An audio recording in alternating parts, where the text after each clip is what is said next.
ओम शांति। ओम शांति।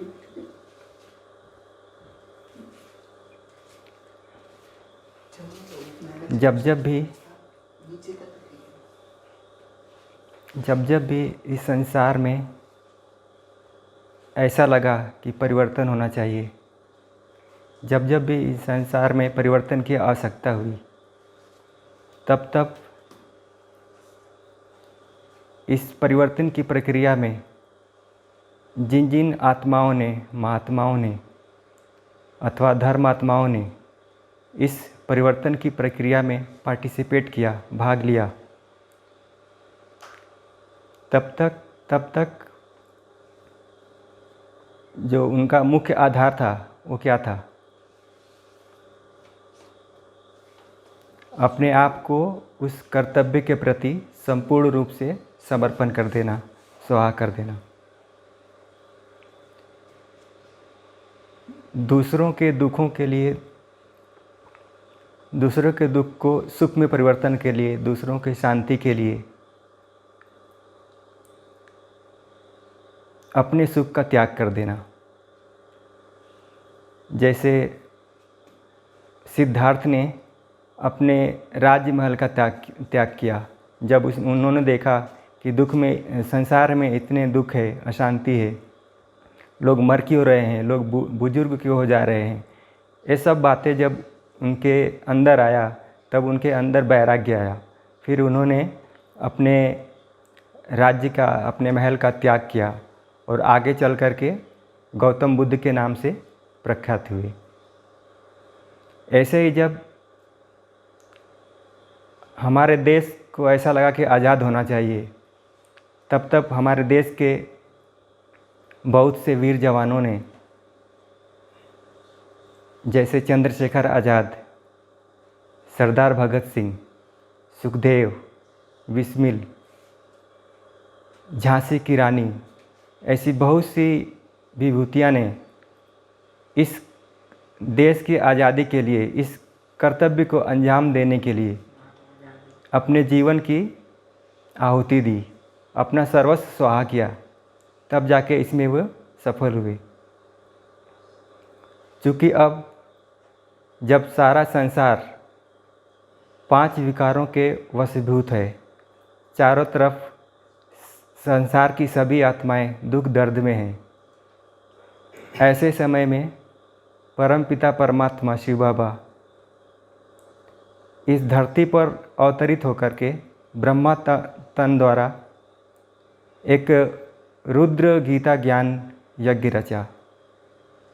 और इस यज्ञ में सर्वप्रथम ब्रह्मा बाबा ने अपना तन, अपना धन, अपना मन सब कुछ समर्पण किया। तो आज इसी संदर्भ में जो हम चर्चा करने जा रहे हैं, उस विषय का नाम है गरीबों की समर्पणता।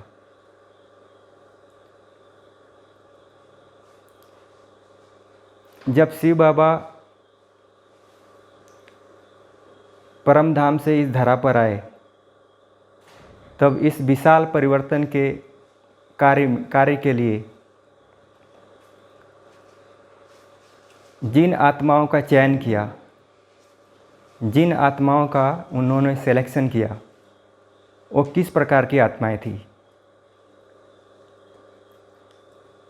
वो आत्माएं जो आर्थिक रीति से गरीब हो,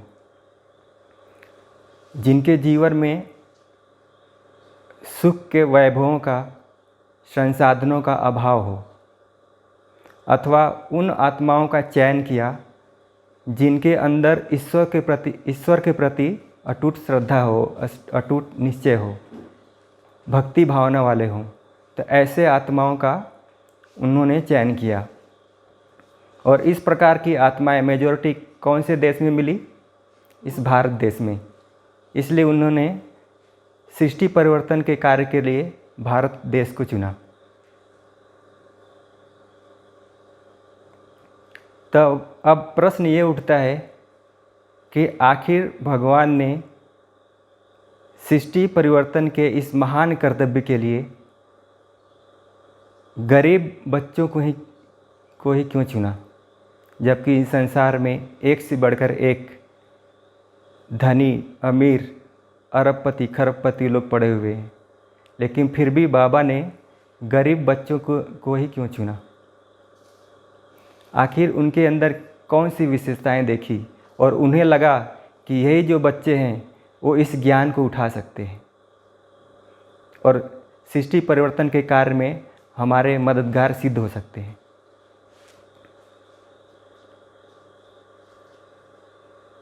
जिनके जीवन में वैभव का, सुख का, संसाधनों का अभाव है,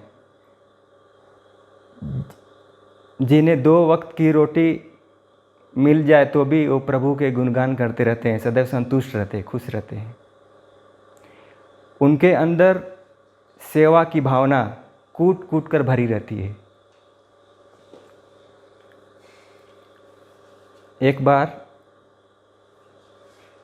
स्वामी विवेकानंद के पास एक व्यक्ति आया, आकर के उनके चरण स्पर्श किया, उनके सानिध्य में बैठ गया, परंतु उसके चेहरे पर कुछ तनाव था, कुछ परेशानियां महसूस हो रही थी। स्वामी विवेकानंद जी ने जब देखा उसको इस स्थिति में, तो उन्होंने उसका कारण पूछा कि आखिर तुम इतने परेशान क्यों हो? तब उस व्यक्ति ने बोला कि स्वामी जी, मैं बहुत समय से ईश्वर की प्राप्ति के लिए, उनकी ब्लेसिंग के लिए, उनकी दुआएं के लिए बहुत सारे मैंने प्रयत्न किए, लेकिन मेरा मन शांत नहीं रहता है, बुद्धि इधर उधर भटकती है, एकाग्र नहीं होती है, इसलिए मैं दुखी हूँ, दिल शिकस्त हूँ। उसके इस बात को सुन करके स्वामी जी ने उसको युक्ति बताई। पहले तो उन्होंने पूछा कि अच्छा तुमने क्या क्या किया प्राप्ति के लिए, पहले ये बताओ। तब उस व्यक्ति ने बोला कि मैं अपने घर में, अपने कमरे में चारों तरफ से दरवाज़ों को बंद करके एकांत में ईश्वर की प्राप्ति के लिए मैं साधना करता हूँ, उनका ध्यान करता हूँ। तब स्वामी विवेकानंद जी ने बोला कि ईश्वर की प्राप्ति के लिए तुम्हें अपने जो घर के दरवाजे हैं ना, उस दरवाज़ों को खोलना पड़ेगा। तुम्हें अपने घर से बाहर जाना पड़ेगा। घर के बाहर जाओ, जो आसपास के लोग हैं, कोई भी मिले जो दुखी है, जो अशांत है, जिन्हें मदद की आवश्यकता है, उनकी तुम मदद करो। जो भटक रहे हैं उनको सही रास्ता दिखाओ। जब तुम्हारे इस कार्य से उन्हें खुशी होगी तो तुम्हें खुशी, तुम्हें आनंद स्वतः ही प्राप्त होगा, और इस खुशी और इस आनंद में तुम्हें स्वयं ही परमात्मा की, उस पिता की दुआएं और ब्लेसिंग की अनुभूति होगी। दूसरा, ये जो गरीब बच्चे होते हैं बाबा के, वो आसपास के जितने भी दुखी है, अशांत है, उनके अंग संग रहते हैं तो उनके दुख और अशांति के कारण को जानते हैं, उनसे वे, उनके दुख दर्द से वे जुड़े हुए रहते हैं। क्योंकि जब तक हमें स्वयं दुख की महसूसता नहीं हो, तब तक हम दूसरे के दुख को कैसे जान सकते हैं। एक बार एक सेठ जी के पास एक नौकर काम करता था।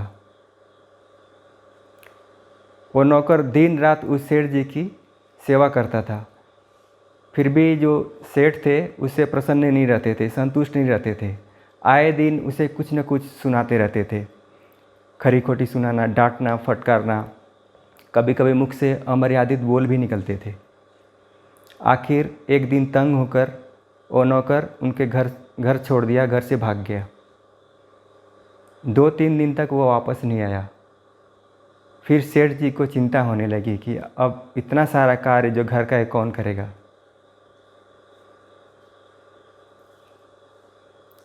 फिर वो उसे ढूंढने के लिए घर से बाहर गए।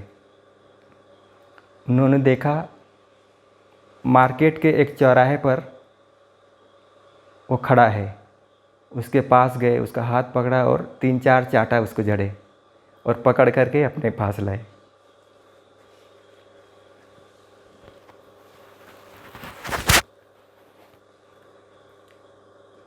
फिर उन्हें अपना अपना जो भी कार्य देना होता है हर दिन हमेशा की तरह वो दिए, ये करना है वो करना है, लेकिन पहले से अभी ज़्यादा वो ज़्यादा सेवाएं देते थे, ज़्यादा कार्य देते थे और यातनाएं भी ज़्यादा देते थे। लेकिन अब जो वो व्यक्ति था, जो नौकर था, वो बहुत खुशी से, बहुत शांत मन से सारा कार्य करता था, ज़रा भी रिएक्ट नहीं करता था। क्यों? क्योंकि लातों की भूत बातों से नहीं बनती। नहीं, ऐसा नहीं है, आगे देखते हैं क्यों, इसका कारण जानते हैं।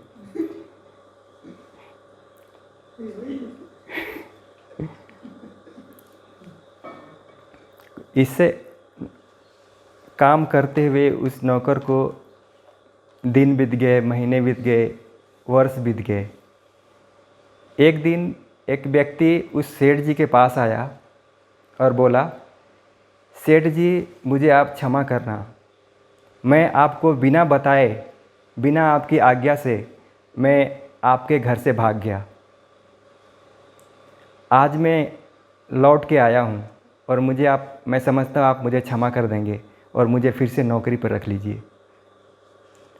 उस सेठ ने उस व्यक्ति को बहुत गौर से देखा, बोला कि सेम शक्ल है, कद काठी भी सेम है। फिर उन्होंने गौर से देखा तो पाया कि हाँ, ये वास्तव में ये मेरा ही नौकर है। फिर जो अंदर घर में जो काम कर रहा है वो कौन है?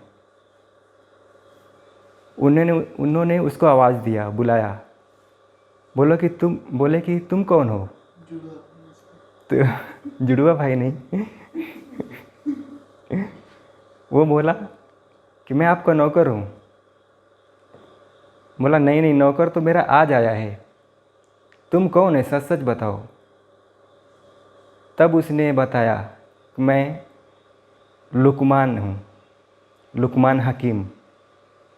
उन दिनों में लुकमान हकीम जो वैद्य थे, उनका नाम बहुत प्रसिद्ध था। जब उनको ये पता पड़ा कि ये तो इतने बड़े व्यक्ति है, वैद्य है, नामी ग्रामी है, मैं इनके साथ क्या क्या नहीं दुर्व्यवहार किया, तो उन्होंने उनके आगे हाथ जोड़कर क्षमा मांगी। फिर उन्होंने इसका कारण पूछा कि आखिर मैं आपको उस दिन चौराहे पर मारा भी, 4-5 चांटे भी जड़े, आपने कुछ नहीं बोला, और मैं आपको पकड़ के लाया तो भी आप मेरे साथ चुपचाप चले आए, और इतने दिनों तक आप मेरे घर में नौकर की तरह रहे, आखिर इसका कारण क्या था? तब लुकमान जी ने बताया कि मेरे घर में भी 2-3 नौकर है, मैं भी जाने अनजाने उनके साथ बहुत दुर्व्यवहार करता हूँ, उनको मैं कड़वे वचन बोल देता हूँ कभी कभी। परंतु उस दिन जब मैं चौराहे पर खड़ा था और आपने आकर मुझे दनादन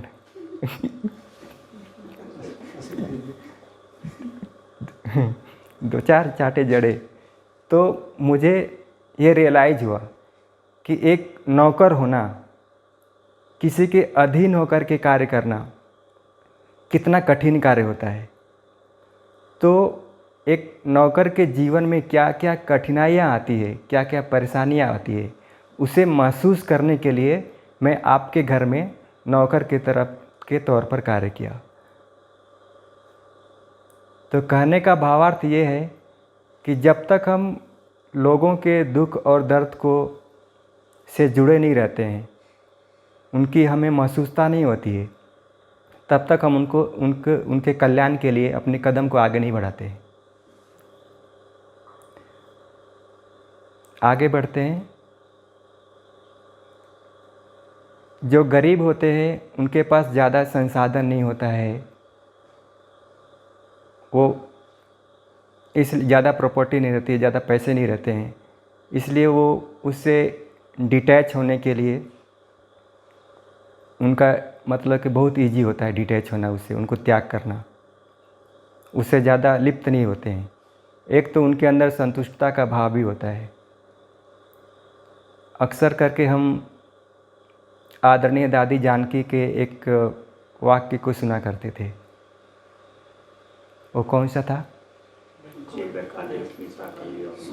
कि सफ़ेद कपड़ा खीसा खाली और मैं हूँ सारे जग की वाली।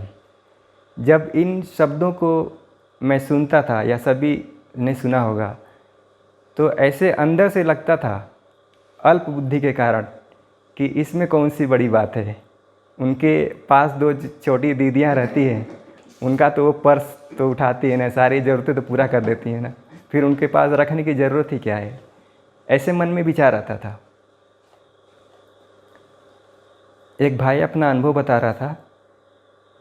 2-3 वर्ष पूर्व की बात है। मधुबन में आदरणीय दादी जानकी जी आए हुए थे और सभी मधुबन निवासियों से मेडिटेशन हॉल में मिल रहे थे। सभी भाई बहन वहाँ एकत्रित हुए। दादी जी ने कुछ योग कराया, क्लास कराया और फिर सभी वहाँ से धीरे धीरे करके चले गए। लास्ट में लगभग 8-10 भाई बहन वहाँ रुक गए, ठहरे हुए थे कि दादी से इतना प्यार था ना, जल्दी जाने का नहीं होता था। तो लास्ट मोमेंट में कोई मधुबन के भाई ने गरम गरम भजिया पकौड़ा बना के लाए। तो दादी जी ने ना उस दिन सभी को अपने पास एक एक को बिठा करके मुख में वो पकौड़े खिलाए। सुशील भाई को याद होगा।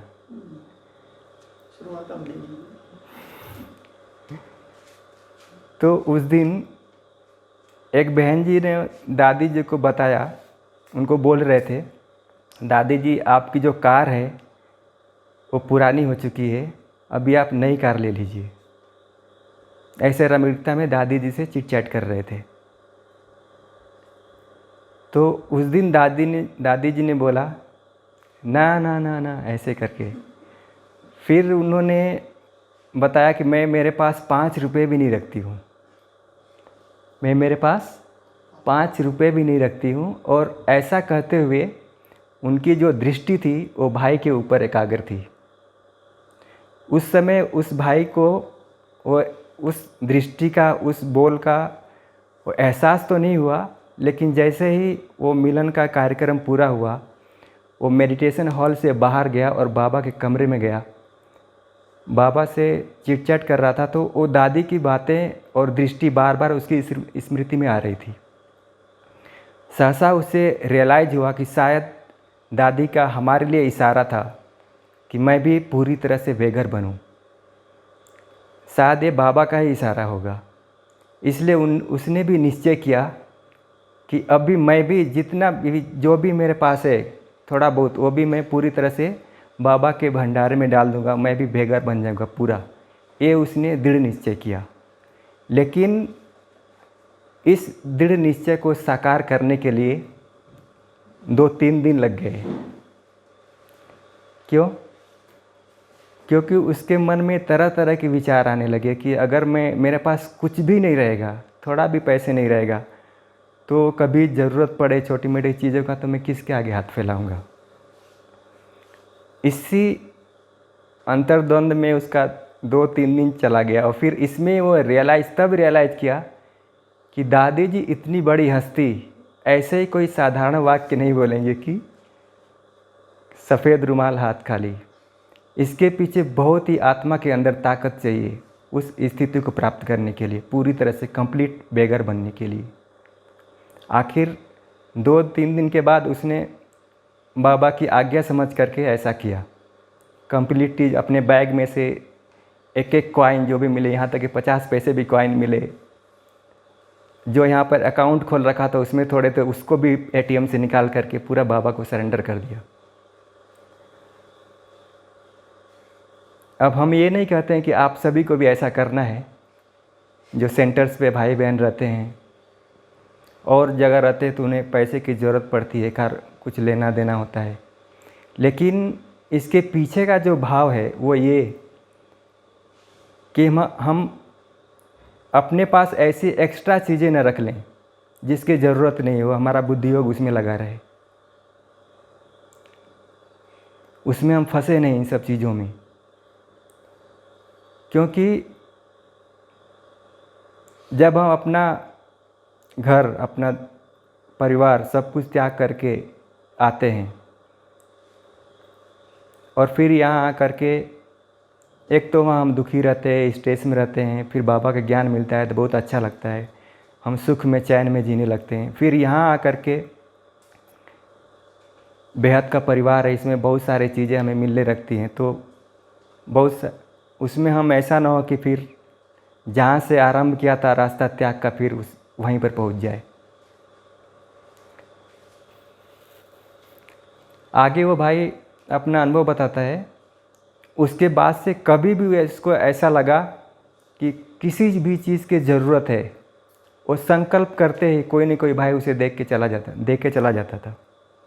अगर समझो कि कोई चीज़ बहुत ज़रूरी चीज़ है, 100 रुपीज़ की आवश्यकता है, तो उस दिन उसे कोई न कोई भाई या कोई न कोई माता आकर के 500 या 1000 रुपये दे के चले जाते थे।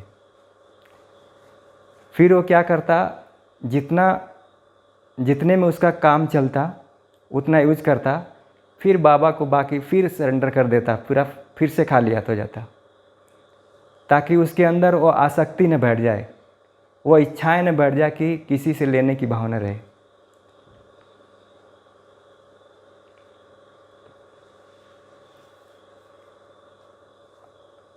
आगे देखते हैं, हम जब संगठन में होते हैं, चाहे सेंटर में, चाहे यहाँ, चाहे विदेशों में, कहाँ भी भाई बहनें, चाहे घरों में भी, इवन जो स्टूडेंट हैं, जब हम संगठन में आते हैं, क्योंकि हम बाबा को पूरी तरह से तन से, मन से, धन से सरेंडर हो चुके हैं, तो हमारी पालना कौन करता है?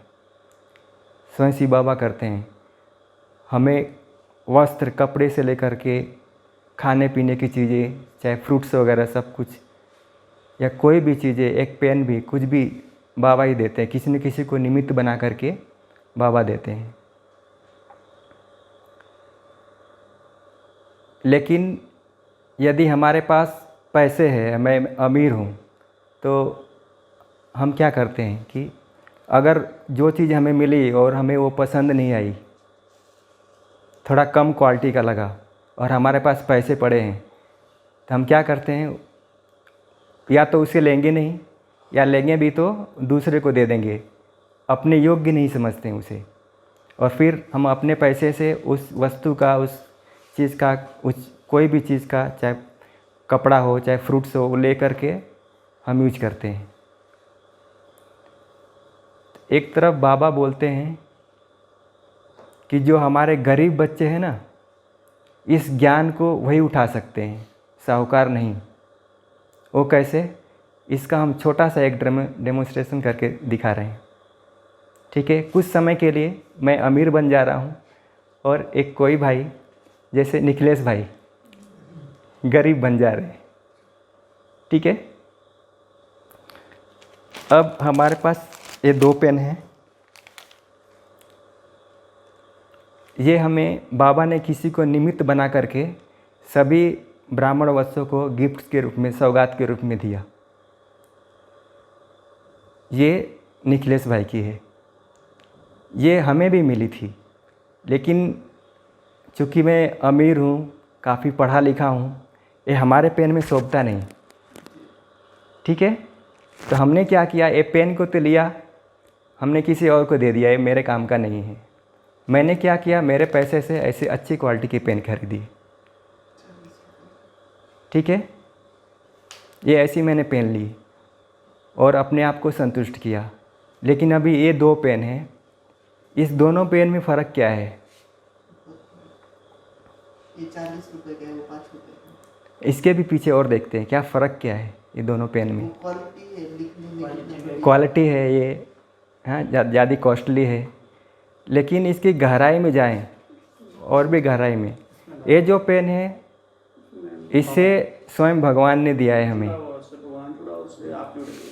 ठीक है, इस पेन के पीछे क्या क्या शक्ति है उसे देखते हैं, जिसे भगवान ने दिया है। बिल्कुल साधारण है, ये निखिलेश भाई की पेन है, गरीब भाई की पेन है, ठीक है।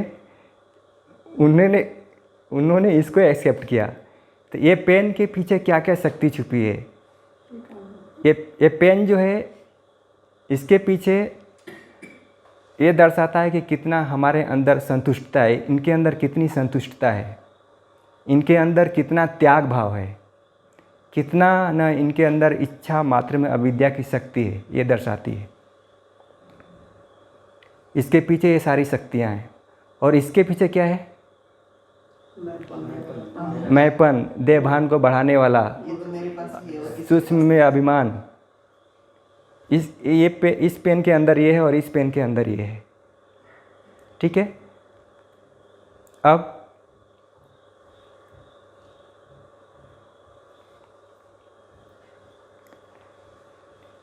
इस पेन में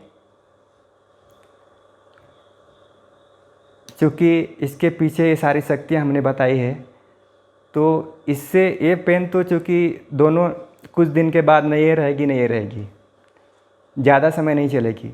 लेकिन इसके पीछे जो हमने संस्कार बनाए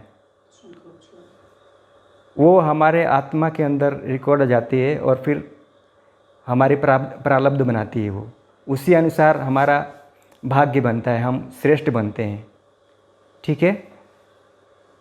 तो बाबा बोलते हैं कि आजकल के जो साहूकार है वो बाद में आगे चल के वो गरीब बनेंगे, और जो आज के जो गरीब है वो आगे चल कर के साहूकार बनेंगे। उसका रीज़न यही है क्योंकि इसके पीछे जो उसने शक्तियाँ अर्जित की, उस शक्तियों के एवज में वो सारा उसे प्राप्त होता है।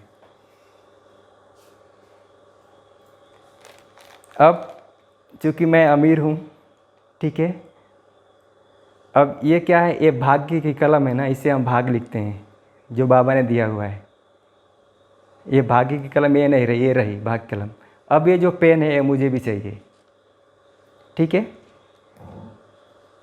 अब चूँकि भल मैं अमीर हूँ, अब हमें रियलाइज़ हुआ है, क्योंकि इसके पहले हमें पता नहीं था कि भगवान का प्रेम क्या होता है, भगवान की कोई वस्तु का मोल क्या होता है, उनकी उसके प्रति श्रद्धा क्या होती है। लेकिन चूँकि हमें अब नॉलेज आ गया है, भले मैं अमीर हूँ, इसमें हमारा क्या दोष है? वो तो ड्रामानुसार ड्रामा ने या हमारे कर्मों ने हमें बनाया, लेकिन फिर भी हमें ये पेन चाहिए अभी। इसके लिए क्या करना है? नेकलेस वैसे चेंज कर लें। निकलेस वैसे चेंज कर लें। हम क्या करें? निकलेस भाई को कॉपी करना होगा हमें। कॉपी करने के लिए भी हमें अटेंशन देना इस बात का कि कभी कभी हम कॉपी करते हैं, जो कर्म होता है ना उसके परिणाम को देखकर कॉपी करते हैं। ये कर्म है, ये परिणाम है, उसको देख करके हम कॉपी करते हैं। जैसे एक उदाहरण दे रहे हैं, कुछ दिन पहले हम मुरली सुनते समय हमारे आदरणीय शशि बहन जी ने एक एग्जाम्पल बताया था साकार बाबा के टाइम में, जो रक्षाबंधन से संबंधित था। साकार बाबा को किसी सेंटर की बहन जी ने राखी भेजी, रक्षाबंधन। तो बाबा ने उस बहन जी को 2 रुपये मनी ऑर्डर किए और बोला कि इसका आप टोली बनाना और सबको खिला देना। जब अन्य बहनों को, सेंटर की बहनों को जब पता पड़ा कि बाबा ने उनको 2 रुपये भेजा है, तो उन्होंने क्या किया? उन्होंने भी फटाफट बाबा को राखी भेजी नेक्स्ट ईयर। थैंक यू बताने के लिए। लेकिन बाबा ने उनको मना कर दिया, कहा कि मैं पतित हूँ क्या। वो जो दीदी लोग थे, उन्होंने उस बहन का कॉपी किया जिन्होंने पहले भेजा था। लेकिन बाबा ने मना किया, उसके पीछे क्या भाव था? उन जो बहनें थी, उस बहन से क्या कॉपी करना था, शायद वो बुद्धि में नहीं आया होगा। उन्होंने परिणाम को देखा, भाई बाबा से प्यार किसको नहीं है, शायद बाबा का प्यार मिले। लेकिन बाबा बोलते हैं कि प्यार प्यार को खींचता है। वो जो बहन ने राखी भेजा होगा उसके अंदर कितनी तड़प रही होगी, बाबा के प्रति कितनी भावना रही होगी। जब अंदर परमात्मा का प्यार जब उमड़ता है ना, उस हिसाब से जो हमारे मन में विचार आते स्वतः कि हमें ये करना है, तो बाबा का रिस्पांस ज़रूर मिलता है। तो उस चीज़ को, उस भावना को कॉपी करना होता है ना, तब तो हमें बाबा का रिस्पांस मिलेगा, ना कि हम कर्म देखें उसके परिणाम को देखें। जैसे यहाँ पर कुछ दिन पहले हमारी एक बहन जी ने एक एग्जाम्पल दिया था एक लकड़हारे का। सभी ने हमने कहानी सुनी कि जो पहला लकड़हारा था वो बहुत इनोसेंट था, बहुत भोला था, बहुत ऑनेस्ट था। उसकी जब कुल्हाड़ी नदी में गिरी तो नदी की देवी ने आकर के उसे 3 कुल्हाड़ियाँ दी, उसकी ईमानदारी से प्रसन्न होकर के। लेकिन जो दूसरा जो था लकड़हारा, उसने उसके कर्म को कॉपी किया, उसका परिणाम को देख करके। लेकिन और क्या हुआ उसके साथ, जो था उसके पास वो भी गंवा दिया। लेकिन उसे कॉपी क्या करनी चाहिए थी, उसके अंदर क्या ईमानदारी है, कितनी विशेषता है, कितना इनोसेंट है, उसको कॉपी करना चाहिए था। तब तो उसे वो प्राप्तियाँ होती जो उसे प्राप्त हुआ है।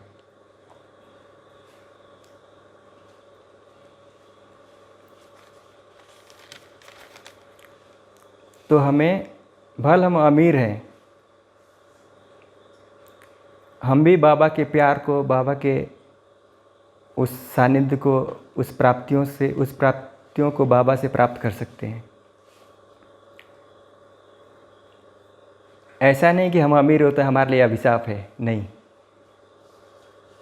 रामायण में एक सबरी का वृत्तांत आता है, कहानी आती, कथा आती है कि सबरी राम के प्रेम में कितना आतुर रहती है, कितना भावना रहती है।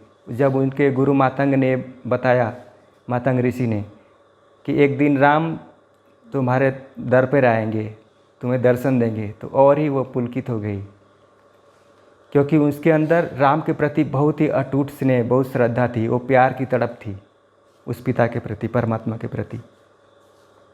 लेकिन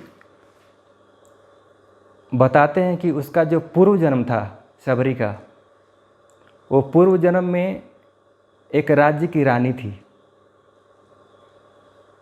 सारा सुख वैभव राजमहल के सब कुछ होता है था, तो भी वो मतलब ठीक था, लेकिन फिर भी उसके अंदर कहीं न कहीं से परमात्मा के प्रति, ईश्वर के प्रति वो श्रद्धा भावना थी। एक बार वो अपने राजा के साथ, अपने पति के साथ प्रयागराज गई। वहाँ उसने जब कुंभ मेला था, तो देखा कि बहुत सारे संत महात्मा वहाँ इकट्ठे हुए हैं, भगवान की भक्ति में लगे हुए हैं। तब उसने अपनी मन के भाव को राजा को बताया कि मैं भी यही चाहती हूँ कि मैं ईश्वर की आराधना करूँ, साधना करूँ। तब राजा ने कहा कि ये तुम कितने ऊंच कुल की हो, जरा ये तो सोचो, तुम रानी हो, महारानी हो। इन छोटे जो लोग हैं इनके साथ उठना बैठना शोभा नहीं देता है तुमको। इस बात से वो इतना आहत हुई वो रानी कि जो नदी थी, कौन सी नदी है, प्रयाग त्रिवेणी नदी, उसके अंदर गई और अपने प्राण को त्याग दिया, ईश्वर से ये कहते हुए कि हे ईश्वर, अगले जन्म में भल आप हमें कुरूप बनाना, सुंदर नहीं बनाना, भले आप मुझे उच्च कुल में जन्म नहीं देना, लेकिन ऐसा करना, ऐसा गरीब दुखियारी कुरूप बनाना, ताकि मैं आपकी छत्र छाया का अनुभव करूं, आपकी आराधना कर सकूं, आपकी साधना कर सकूं, आपकी भक्ति कर सकूं। तब वो नेक्स्ट जन्म में सबरी के रूप में जन्म लिया और फिर इसका फल भी मिला। तो बाबा ने कहा है कि भले चाहे अमीर हो, चाहे गरीब हो, चाहे सेंटर पर रहते हैं, चाहे घर पे रहते हैं, चाहे कहाँ भी रहते हो, लेकिन अभी सबरी की तरह से पूर्व जन्म तो मिलेगा नहीं हमें, क्योंकि समय कम है। हमें जीते जी मरना है ना। बाबा ने कहा कि बच्चे जीते जी मरो, जीते जी मरेंगे, मतलब कि अपने पुराने स्वभाव संस्कार का त्याग करेंगे, अपने नया ब्राह्मण जीवन की स्मृति में आएंगे। तब ये आपका जीवन सार्थक होगा।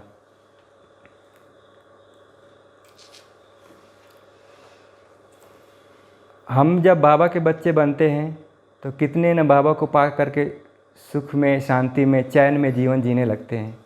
तो कभी कहीं ऐसा ना हो कि हम इस सुख में आकर के, इस शांति में आकर के, इस बेफिक्री में आकर के हम इतना ना निश्चिंत हो जाएं कि बाबा को जो हमें आदेश मिला है उसे भूल जाएं। बाबा का जो संदेश है, जो हमारा जीवन का उद्देश्य है, जो अपना स्वदेश है, उसे ना भूल जाएं जीवन में चलते चलते। तो इस बात का हमें अटेंशन देना है। बाबा ने समर्पण की बहुत सारी गुह्य बातें बताई हैं हम बच्चों के लिए। बाबा ने बताया है अपना हर एक श्वास, हर एक संकल्प, कर्म सब बाबा को अर्पण करना है। जितना हम संपूर्ण रूप से समर्पण होंगे उतनी हमारे अंदर संपूर्णता आएगी। हमें हमारे जीवन का, अपने मतलब कि जीवन में आने वाले सभी संबंधों का त्याग, संबंधों का समर्पण, सुख साधनों का समर्पण, तन मन धन सब कुछ समर्पण करना है। जब तक हम कोई भी साधन में लगे हुए हैं तो वो भी हमारे लिए कहीं न कहीं से माया का रूप ले लेती है। अगर हमारे अंदर अभी भी प्रलोभन है, प्रलोभ है, वो आसक्ति है, वो लोभ है, तो कहीं न कहीं हम प्रलोभन में आकर के वो जो प्रलोभन है हमें मर्यादा की लकीर के बाहर लेके चली जाती है। तो इसलिए बाबा ने हमें मतलब इस समर्पण की सारी विधियाँ बताई हैं जो आपसे हमने शेयर किया। ओम शांति।